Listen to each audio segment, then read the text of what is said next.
எனக்கு பெரிய அதிசயம் என்னன்னா, தேசிய ராஜா 1லயும் நான் தான் வில்லன், தேசிய ராஜா 2லயும் நான் தான் ஹீரோ. ஒரு படத்தோட பார்ட் 1 பார்ட் 2ல ஹீரோ வேணா இருக்கலாம், பார்ட் 1 அவர் தான் ஹீரோ, பார்ட் 2ல இவர் தான் ஹீரோ. நான் வில்லன் இருந்து கேள்விப்பட்டீங்களா? தமிழ் இண்டஸ்ட்ரியிலே ஃபர்ஸ்ட் டைம் ஒரு படத்துல பார்ட் 1ல ஹீரோ இருப்பார், பார்ட் 2ல ஹீரோ இருப்பார், பார்ட் 3யோட ஹீரோ இருப்பார். ஆனா வில்லன் பார்ட் 1க்கு பார்ட் 2க்கு வேற ஆள் தான் இருப்பாங்க. ஆனா எனக்கு இந்த ராசி பார்ட் 1லயும் நான் தான் வில்லன், பார்ட் 2லயும் நான்.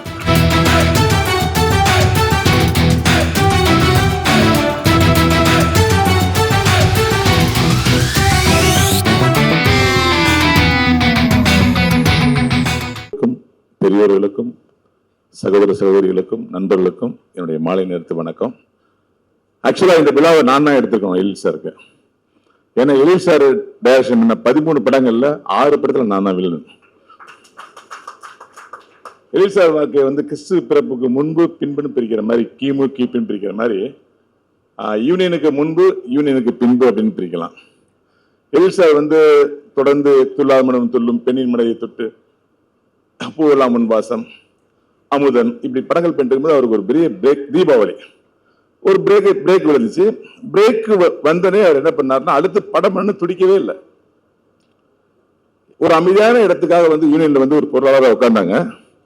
யூனியனுக்கு குறிப்பா ஒரு பெரிய பழக்கம் இருக்கு, யாரும் வந்து உட்கார்ந்தாலும் அவங்களை எந்திரிக்க விடாது, அந்த சேர் கம் போட்டு ஒட்டி இருக்கும். அப்படி இதுக்கு நிறைய உதாரணம் இருக்கு. செல்லுமணி சார்லாம் வந்து 20 வருஷம் அவர் எந்திரிக்கவே விடுறது சேர்.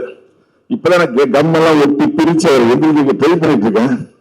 அதே மாதிரி அது அடுத்த ஆர் உதயகுமாரன், பேரரசார், இவங்கெல்லாம் வந்து இதை நான் எதுக்கு சொல்றேன்னா, அந்த சேவை வந்து ஒரு பெரிய போதை. அப்படியே வந்து உறுப்பினருக்கான சேவை செய்யும்போது பெரிய போதையாகி அப்படியே சட்டத்திலேயே நம்ம அர்ப்பணிச்சிருவோம். ஆனால் எழில் சார் என்ன பண்ணாரு, சேவையும் முக்கியம்தான், அதற்கு மேல என்னுடைய வாழ்க்கை எனக்கு முக்கியம் சொல்லி அந்த இடத்துல பொருளாதார வேலை பார்த்தாலும் அந்த பொருளாதார பதவிக்கு எவ்வளவு நியாயம் பண்ணினாரோ அதே பேர் படைப்பாளனா ஒரு நியாயம் பண்ணிட்டே இருந்தார். அமைதியா ஒரு மணியில சிலர்னா அந்த மணியை ஒரு அழகான நரம்புல கொடுத்து மாலையாக்குற மாதிரி சின்ன சின்னதா சீன் பண்ணி ஒரு கதை பண்ணிட்டே இருந்தாரு. அந்த நேரத்தில் D40 ஒரு ஃபங்க்ஷன் வந்துச்சு. வழக்கமா எங்க இயக்குனர் சங்கத்துல பாத்தீங்கன்னா எல்லாம் மரியாதை கூட இயக்கணும், யார்ட்டையுமே நம்ம காமெடியா பேச முடியாது. ஒரு பக்கம் விக்ரமன் சார், ஒரு பக்கம் KS Ravikumar sir, PVA sir, யார்ட்டையுமே நம்ம வந்து காமெடியா பேச முடியாது. எனக்கு வந்து அப்பதான் செல்லுமணி சார் பழக்கம். ஆனா அவர் பயங்கர காமெடி சொல்லுவது எனக்கு அப்ப தெரியல. அதனால அவர்கிட்ட நான் சீரியஸா பேசுவேன். காமெடியா பேசக்கூடிய ஒரே ஆள் தான் எழில் சார் தான். நான் பாட ஒரு பக்கத்துல இருக்குமா அடிச்சு நான் பாட, எனக்கு என்னன்னா என்னுடைய மூஞ்சிக்கும் என்னுடைய இதயத்துக்கும் சம்மந்தமே இருக்காது. நான் வந்து இப்போ காலேஜில் வந்து பெரிய என்டர்டைனர். அது என்னுடைய ஃப்ரெண்ட்ஸ் வந்து நான் இல்லாமல் பிக்னிக்கே போக மாட்டாங்க. காலேஜில் வந்து வீக்லி 2 days வந்து படத்துக்கு போனால் 4 show கன்னியூ பண்ண பார்ப்போம், என் கூட தான் பார்ப்பாங்க. நான் இல்லாமல் போக மாட்டாங்க. அந்த அளவுக்கு நான் காமெடி பண்ணிட்டே இருப்பேன், இது யாருக்குமே தெரியாது. அந்த வழக்கத்தில் என்ன பண்ணேன், இந்த D40 ப்ரோக்ராம் இஷ்டத்துக்கு ஏதோ டைலாக் போட்டுட்டே இருக்கிற அப்பட்டம் எதுக்கிறதால ஒரு சிரிச்சத்தை கேட்டு இருந்துச்சு. யாரும் சிரிக்கிறது பார்த்தா எழில் சார் சிரிச்சே இருப்பாரு. எதுக்கிறதாலும் சிரிச்சே இருந்தார். கண்டினியூவா ஒரு 15 நாள் தொடர்ந்து சிரிச்சே இருந்தார். ஒரு நாள் கேட்டாரு, உங்க எந்த முட்டாப்பில் வந்து உங்களை வில்லனாக்குறது அப்படின்னாரு. சார் அப்படிலாம் சொல்லாதீங்க சார், எனக்கு வாழ்க்கை கொடுத்த வசந்த பாலன் அவர் தான் எங்க வெயில வில்லனாக்குனாரு, அவர் போட்ட சாப்பாடு தான் நீங்க சாப்பிட்டுட்டு சார் அப்படின்னா. இல்ல மாதிரியா, நீங்க சரியான காமெடி ப்ராடக்ட்டுங்க, இவ்வளவு காமெடி சென்ஸ் பார்க்க ரொம்ப ரேருங்க, நீங்க காமெடி எங்க அப்படின்னாரு. சார் வில்லனா ஒரு 10 படம் நடிச்சாச்சு, இதுக்கப்புறம் யார் சார் எங்க காமெடி ஆக்க போறாங்க அப்படிங்கும்போது, இல்ல உங்களுக்கு நடக்கும் பாருங்கன்னாரு. அதையும் நீங்களே செஞ்சிடக்கூடாது அப்படின்னா. நானே படம் இல்லாம யூனியன்ல உட்காந்துட்டு இருக்கேன். இல்ல சார் நீங்க பண்ணுவீங்க சார், நான் பண்ண போறேன், ஒரு 6 மாசம் வெயிட் பண்ணுங்க, ட்ரை பண்ணுவோம், அந்த கேட்ட நான் பண்றேன் அப்படின்னாரு. அதுதான் மனங்குத்தி பறவை. மனங்குத்தி பறவையில சிவகார்த்தி சார் அறிமுகப்படுத்துற என்னை வந்து ஒரு காமெடி அறிமுகப்படுத்தினாரு.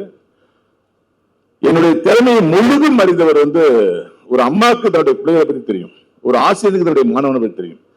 அதே போல என்னுடைய திறமையை முழுதும் அறிந்து அடுத்தடுத்த படங்கள் மனங்குத்தி பறவை, தேசிங்க ராஜா, வேலனுட்டா வெள்ளக்காரன், சரவணன் இருக்க பயமேன், ஜெகஜால கல்லாடி, இன்னைக்கு தேசிங்க ராஜா 2. எனக்கு பெரிய அதிசயம் என்னன்னா, தேசிங்க ராஜா 1லயும் நான் தான் வில்லன், தேசிங்க ராஜா 2லயும் நான் தான் வில்லன். ஹீரோ. ஒரு படத்தோட பார்ட் 1 பார்ட் 2ல ஹீரோ வேணா இருக்கலாம், பார்ட் 1 அவர் தான் ஹீரோ, பார்ட் 2ல இவர் தான் ஹீரோ. நான் வில்லன் இருந்து கேள்விப்பட்டீங்களா?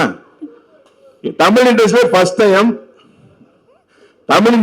டைம் ஒரு படத்துல பார்ட் 1ல ஹீரோ இருப்பார், பார்ட் 2ல ஹீரோ இருப்பார், பார்ட் 3யோட ஹீரோ இருப்பார். ஆனா வில்லன் பார்ட் 1க்கு பார்ட் 2க்கு வேற ஆள் தான் இருப்பாங்க. ஆனா எனக்கு இந்த ராசி பார்ட் 1லயும் நான் தான் வில்லன், பார்ட் 2லயும் நான்.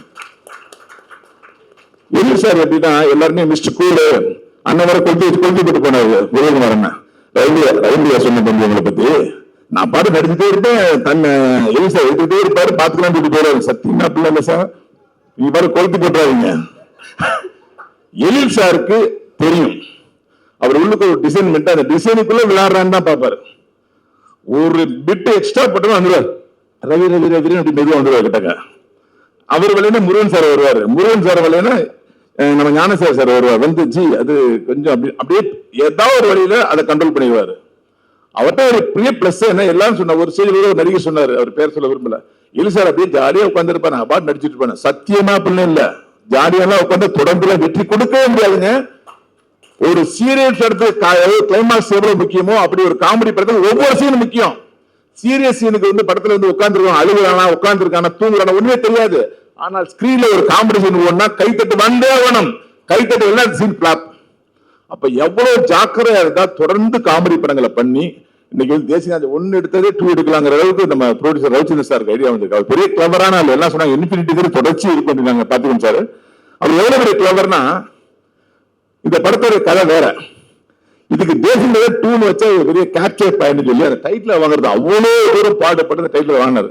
அதுக்கப்புறம் இது எப்படி டபுள் ஆக்கிறது வச்சாரு. இல்ல சார் நீங்க சின்ன கொஞ்சம் தரம் ஆச்சு, 20 வருஷம் ஆச்சா, இது பெரிய பிளஸ் ஆச்சு, நீ இப்பெல்லாம் கூட்டலாமே, இதே ஒரு ஃபங்க்ஷனா போடு. அப்புறம் வேற என்ன பண்றீங்க, போஸ்ட் ரிலீஸ் பண்ணலாமே, ஒரே கல்யாணம் 2 மணி நேரம் 3 நாள் நடிக்கிறேன், கேப்சர் ஆச்சு, ப்ரோக்ராம் ஆச்சு. இவர் எஸ்ஏ சார் பேசினா பெரிய கண்டென்ட் நாளைக்கு, அவர் சார் எஸ்ஏ சார் பேசினதா நாளைக்கு வந்து இந்த தேசிய 2 வந்து பெரிய கண்டென்ட் எனக்கு தெரியும். அவர் பேசும்போது ஒரு பக்கப்பு அடிச்சு அடுத்து நம்ம பேச பொறுமையெல்லாம் வருமா வராதா அப்படிலாம் இருந்துச்சு. நான் செல்வமணி சார், சார் எனக்காக உட்காந்துங்க சார், உட்காந்துங்க சார், எனக்காக உட்கார சொன்னேன். ஆனா சரியான கண்ணு கிடைச்சா உங்களுக்கு, அதான் சின்னவங்க சொல்லுவாங்க பெரியவங்க கேட்கணும். மச்சா ஒரு மச்சான், எனக்கு எல் சார் வந்து எப்பயுமே அவர் அவர் வந்து எனக்கு எங்களுக்கு 2 பேரும் ஒரு அக்ரிமெண்ட் என்னன்னா, ஒரு படம் விட்டு ஒரு படம் தான் வில்லன், திரும்ப உங்களுக்கு கண்டிப்பா இருக்க முடியாது. எங்க அக்ரிமெண்ட் ஒரு படத்தை இருப்பேன், அடுத்த படத்தை இருக்க மாட்டேன், எனக்கே தெரியும், நான் கூப்பிடவே மாட்டேன், போயிட்டே இருப்பேன். 3ஆவது படம் கால் வந்துடும். ஏன் அப்படிங்கிறதுக்கு எனக்கு அவருக்கு ஒரு அண்டர்ஸ்டாண்டிங் இருக்கு. அப்போ ஒரு படம் விட்டு ஒரு படம் வரும்போது நான் வெறியோட வருவேன், பசியோட வருவேன், பின்னிரண்டா பிணைஞ்சிரன்னு வருவேன். எனக்கு ஒரு கேரக்டர் உண்டு, நான் எப்படின்னா என்னுடைய சீன்ல மட்டும் நான் கோத்துக்கிட்டே இருப்பேன் மணி மாதிரி. ஏதாவது நான் குளிச்சாலும் சாப்பிட்டாலும் பல்லு விளக்குனாலும் எனக்கு சீன் மட்டும் மண்டல ஓடிட்டே இருக்கும். அப்படி ஒரு ஹேபிட் எனக்கு, அதை நான் படிச்ச பள்ளிக்கூடத்தில் நான் கத்துக்கிட்டேன். எல் சார் என்ன பண்ணுவார்னா, என் மேல அதிகமா நம்பிக்கை வைப்பார், ஓட கண்டிப்பாக வைப்பார். எனக்கு தெரியும் சார் நம்மளை நம்பி கொடுத்துருக்காரு, நம்ம நம்பி பண்ணிருப்பாரு, எனக்கு தெரியும். இந்த சீன் அவர் மிரட்டுவார் பாருங்க, மைண்டுக்குள்ளே சொல்லிட்டு பாரு, எனக்கு தெரியும். அதனால கேரவல்ல மற்றவங்க மேலாம் நான் ஜாலியாக இருக்கவே மாட்டேன், அது முருகன் சார் தெரியும். முருகன் சார் பேப்பரை வந்து கொடுத்துருந்து போனதுக்கு அப்புறம் ஒரு 20 நிமிஷம் வரவே மாட்டார். அந்த நம்பிக்கை அவருக்கு எனக்கு கொடுத்த நம்பிக்கை தான் இன்னைக்கு தொடர்ந்து அவர் படத்துல 6 படம் உள்ள நடிச்சிட்டு இருக்கேன். என் கூட வந்து சிங்கமொழி பங்காளி, நம்ம சிங்கமுத்தண்ணன், இப்ப உதயகுமார் அண்ணன், நம்ம PC அன்பழகன் சார், என்னுடைய குருநாதர் C ரங்கநாதன் சார், இப்படி நம்ம சாயரமணி சார், எல்லாருமே என் கூட நடிச்சிருக்காங்க. இந்த படம் எனக்கான படம் மட்டுமல்ல, இந்த படத்துல ஒரு இயக்குனர் சங்கமே பாய்ச்சலையும் நடிச்சிருக்காங்க. இயக்குனர் சங்கத்தில் இருந்தா அப்படியே வாழ்க்கை போயிடும், ஆனா அப்படிங்கிறதுக்கு நான் ஒரு உதாரணம், வாழ்க்கை கிடைக்குங்கிறது நான் ஒரு உதாரணம். அங்க இருந்தா அந்த வாய்ப்பை நான் பெற்றேன். இன்னைக்கு தமிழ் சினிமாவில் ஒரு வில்லன் கடந்த காமெடிக்கு புள்ளியா சொல்லி போட்டது நான் தான் அப்படிங்கிறத பெருமையோடு சொல்லிக்கிறேன். எனக்கு முன்னாடி எம்.ஆர். ராதன் இருந்தாங்க, அசோகன் சார்ல இருந்தாங்க, அதெல்லாம் பிளாக் அண்ட் ஒயிட் காலம். ஒரு கேப்புக்கு அப்புறம் இவ்வளவு பெரிய வாய்ப்பு எனக்கு நான் தான் சொல்றேன். நான் தான் இல்ல, இந்த நான் தானுக்குள்ள கமல்ஹாசன் உங்களையும் நான் சொல்ற மாதிரி, கமல்ஹாசன் சொல்ற மாதிரி இந்த நான் தான் இருக்கிறது எங்களுடைய எல் சார். அந்த நான் நல்லா இருக்கணும் அப்படின்னா எல் சார் நல்லா இருக்கணும், நான் வளரணும் அப்படின்னா எல் சார் நல்லா வளரணும், நான் ஆரோக்கியமா 100 வயசு வரைக்கும் வாழணும் அப்படின்னா எல் சார் எங்க கூட சேர்ந்து 100 வயசு வாழணும் அப்படின்னு எல்லாம் கேட்க வேண்டி விடைபெறுகிறேன். நன்றி, வணக்கம். ட்ராமாலெல்லாம் ஆக்ட் பண்ணுவோம், மலேசியாவிலெல்லாம் ப்ரோக்ராமில் ஆக்ட் பண்ணுவோம். ஆக்ட் பண்ணும்போது ப்ரிப்பேர் பண்ணி ஒரு 10 நாளாக 20 நாளாக பேசி நடிக்கையில் எப்போ ஆக்ட் பண்ணுவோம்னா நைட்டு 3 மணிக்கு ஆக்ட் பண்ணுவோம். எல்லா விஐபியும் போயிடுவாங்க. ஆனால் டிவியில் பார்க்கும்போது நான் நடிக்கிற சிஎம் பார்த்து சிரிப்பார், அந்த மாதிரி எடிட் பண்ணியிருப்பாங்க. அது மாதிரி நிறைய மக்கள் பார்த்துட்டு வந்துட்டு எல்லாரும் போயிட்டாங்க. இந்த எல் சார் 25 அப்படிங்கிறது மிக சிறப்பான ஒரு விஷயம். அது எல்லாரும் சொன்ன மாதிரி L50, 75, 100 அந்த மாதிரி நிறையா வரணும். அது கண்டிப்பாக வரும். ஏன்னா அவரோட மனசு அப்படி, அந்த மனசுக்காகவே கண்டிப்பாக வரும். அது படத்தில் நான் ஃபஸ்ட்டு அதாவது ஒரு 3 இன்சிடெண்ட்டு. அதாவது ஒரு 4 நாளைக்கு அப்புறம் துள்ளாத மனம் துள்ளும் ஷூட்டிங் நடக்க போகுது. 4 நாளுக்கு அப்புறம். அப்போ பயங்கரமான ஒரு நாள் ரெயின். அப்போ கிருஷ்ணமூர்த்தின்னு ஒரு மேனேஜர் இருந்தார். பாவம் அவர் இறந்துட்டார். அவர் வந்து என்னை ஒரு இடத்துக்கு அழைச்சி கூப்பிட்டாரு. அது ஒரு இடத்துக்கு கூப்பிட்டாரு. அந்த இடம் சொல்லிடலாம். அந்த இடத்துல கொஞ்சம் சாப்பிட்றதுக்காக போயிருந்தோம். அங்கே போயிருந்தையில் அப்படி உட்காந்து பேசிக்கிட்டு இருக்கையில் ஒருத்தர் மலையில் நனைஞ்சு ஓரமாக கர்ச்சீப்பில் துணி தொடச்சிக்கிட்டு அப்படி ஓரமாக நின்றுக்கிட்டு இருந்தார். அவர் சொன்னார், இவர்கிட்ட சேர்ந்துக்கிறியாடா அப்படின்னாரு. நான் பஸ் ஸ்டாண்டர்டுக்கு ட்ரை பண்ணிக்கிட்டு இருக்கேன். சுந்தர்சி சார்ட்டையோ பாலா சார்ட்டையோ ஒர்க் பண்ணுறதுக்கு முன்னாடி அவர்கிட்ட சேர்ந்துக்கிறேன்னாரு கிருஷ்ணமூர்த்தி. யார் இவர் அப்படின்னு. இவர் தான் சூப்பர் குட்டில் படம் பண்ண போகிறாரு, விஜய் சார் தான் ஹீரோ, நீ சேர்ந்துக்க அப்படின்னாரு. அப்படியா? அங்கே உட்காந்துருக்காரு, அவர் யாரோடய பேசிக்கிட்டு இருக்காரு, இப்போ வருவார் சொல்கிறேன் அப்படின்னாரு. நானும் பக்கத்தில் போய் வணக்கம் சார் அப்படின்னேன். அவரும் சரின்னு சொன்னார். கிருஷ்ணமூர்த்தி என்கிட்ட சொன்ன பேர் வந்து எழில் சார். அவர் கொஞ்ச நேரம் இருந்துட்டு எனக்கு வேலை இருக்குது நான் கிளம்புறேன்ட்டு போனார். சரியாக ஃபேஸை பார்க்கல, போயிட்டார். அதுக்கடுத்து ஒரு நாள் அன்றைக்கி பூஜை. காலங்காத்தால் கிளம்பி நேராக சூப்பர் குட்டுக்கு போனேன். போனோடனே அங்கே இதெல்லாம் சாமி கும்பிட்டு இருந்தாங்க. கிருஷ்ணமூர்த்திட்ட கேட்டேன், ஃபோனில் கேட்டேன். அவர் எழில் சார் எழில்னு சொன்னார். சரின்னு சொல்லிட்டு போனேன். பேரை மறந்துட்டேன். நேராக போய் எங்கள் சாமி கும்பிட்டு இருந்தாங்க. யார் டைரக்டர்னு தெரில. எழில் சார்ட்டே கேட்டேன், இங்கே கலீல்னு ஒருத்தர் இருக்காரு, அவர் யாருன்னு கேட்டேன். கலீலா? யார் கலீல்? கலீல்னு ஒருத்தர் இருக்காரு, அவரை கிருஷ்ணமூர்த்தி பார்க்க சொன்னார், அதான் கலீல் அப்படின்னேன். கலீல்னா இங்கே யாரும் இல்லைப்பா அப்படின்னு. கலீல் ரஹ்மான்? அப்படிலாம் யாருமே இல்லை அப்படின்னாரு. சரின்னு சொல்லிட்டு அப்படியே வந்துட்டேன். வந்ததுக்கப்புறம் ஒரு 4 நாள் கழிச்சு தினத்தந்தியில் ஒரு ஃபோட்டோவை பார்த்தேன். என்னடான்னு பார்த்தா இந்த ஆள்கிட்ட தான் நான் போய் கலீல்னு கேட்டேனா, எப்படி சேர்ப்பாரு அப்படின்னு சொல்லிட்டு திருப்பி கிருஷ்ணமூர்த்தி ஃபோன் பண்ணேன். ஏடா அந்த ஆள்கிட்டே போய் கலீல்னு கேட்டிருக்க, உன்னை எவ்வளோ பிரில்லியன்ட்டு நினச்சி அவர் சேர்ப்பாரு, இதே பேசாமறா, நம்ம அப்புறம் பார்த்துக்கலாம்டா அப்படின்னாப்புல. சரின்னு சொல்லி விட்டுட்டேன். இப்போ என்னன்னா, எழில் சார் வந்து அதாவது பதறாத ஒரு மனுஷன். பதறவே மாட்டாப்புல. இந்த படத்துக்கு யார் ஹீரோ? அவரா? யாரோ சொன்னாங்க, வடிவேல் சார் தான் முதல் ஹீரோ. பதறவே மாட்டாப்புல. இந்த படத்துக்கு யார் ஹீரோ? அவரா? பதறவே மாட்டாப்புல. வா வா வா வா வான்னு பதறாமல் ஒரு இயக்குனர் இருக்காருன்னா அது திரு எழில் சார் தான். அந்த பதறாத மனசுக்கு தான் அவர் விஜய் சாரே வந்து அந்த படத்தை பண்ணார். அதுக்கப்புறம் நாங்கள் மனங்குத்தி பறவை பண்ணோம்.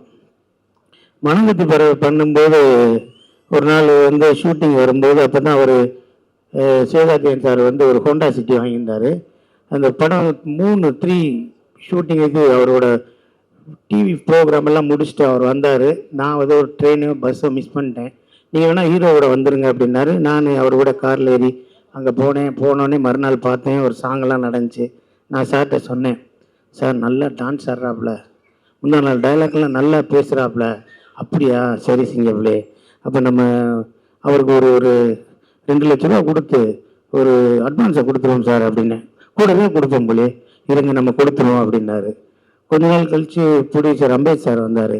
அவர்கிட்டையும் சொன்னேன், நல்லா நடிக்கிறார் சார், ஒரு 2 லட்ச ரூபா கொடுத்து அட்வான்ஸை கொடுத்துருவோம் சார். கூடவே கொடுத்துருவோம்னாங்க.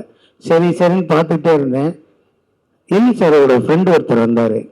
அவர்கிட்டையும் சொன்னேன், கூட ஒரு 2 லட்ச ரூபா கொடுத்துருங்க, நீங்களும் ப்ரொடியூசர் தானே, கொடுங்க சார், நல்ல ஹீரோன்னே. அவரும் சரின்ட்டு போயிட்டார். அதுக்கப்புறம் ஒரு தடவை பார்ட்டியில் பார்த்தேன், ஒரு 5 வருஷம் கழிச்சு.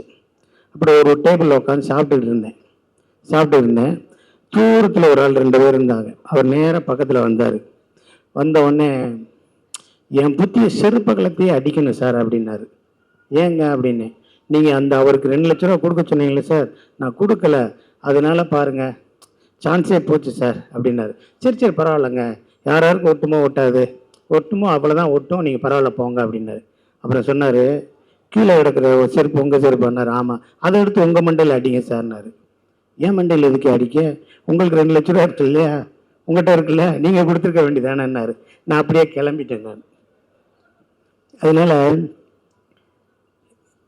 ஒரு இன்னைக்கு இருக்க சினிமாவில் வீட்டிலேருந்து கிளம்பி கார் எடுத்துகிட்டு ஏசியை போட்டு ஒரு வேலையை பார்த்துட்டு ஒரு 25 கிலோமீட்டர் போய் வேலையை பார்த்துட்டு திருப்பி அதே மாதிரி ஏசியை போட்டு வீட்டுக்கு வந்து அந்த இயக்குனராக இயக்குனராக வாழும்போதும் சரி, நடிகராக வாழும்போதும் அதுக்கு ஒரு மிகப்பெரிய கொடுப்பினை வேணும்.